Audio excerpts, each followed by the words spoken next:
Sexy Megan, I have a question for you for today. Paano ka magyaya? Ako, pag nagyaya ako, direct to the point. Sabihin ko, uy, love, tara. Nakikita na ang asawa ko, pero oo, siya makakapagpatunay niyan. Ako talaga magsasabi. Talaga? Oo, minsan nga, naging source pa siya ng tampuhan namin. Kasi lagi ko sinasabi, bakit ako lagi nagyaya, tapos ikaw wala lang. Sometimes inisip ko parang, kung hindi ako magyayaya, di wala nang nangyari. Oh Diba my yung God. ganon? Pag ako kasi, paano ko magyaya? Parang, tara, shall we? Shaluy. Correct. Let's start the attack. Ganyan ako. Uy, actions pa. Yung iba kasi, ang ginagawa naman, parang, uy, ano?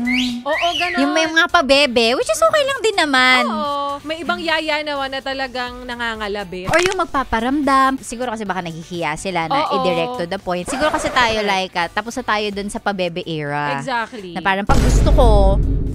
Correct. So kapag niyaya mo naman, agad-agad naman, Oo sumasama. naman. Sabi mo, tara, sige. Ganun naman. Agad naman. Walang pabebe. Oh, sige, Wala tara. na yung pabebe. Ayun, maganda yun, no? Na Oo. parang itong niyayaya mo dahil same wavelength kayo. Ay, payag kagad siya. Kasi ganun din ako sa kanya. Pag niyaya niya ako, pumayag din kagad ako. Tsaka ganun dapat. Pag niyaya ka, chuchusi ka pa ba? Correct. Huwag ka na masyadong KJ.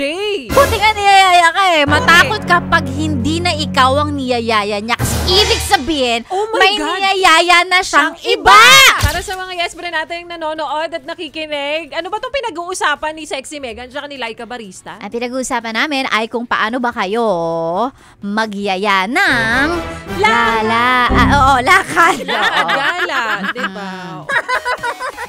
Napayes ka ba sa napanood mo, yes friend? Alam mo na ang gagawin mo, ha? Hit like and subscribe. And click the notification bell para ma-update ka namin. Kung gusto mo, mag-comment ka pa. Hindi ka namin iisnabin.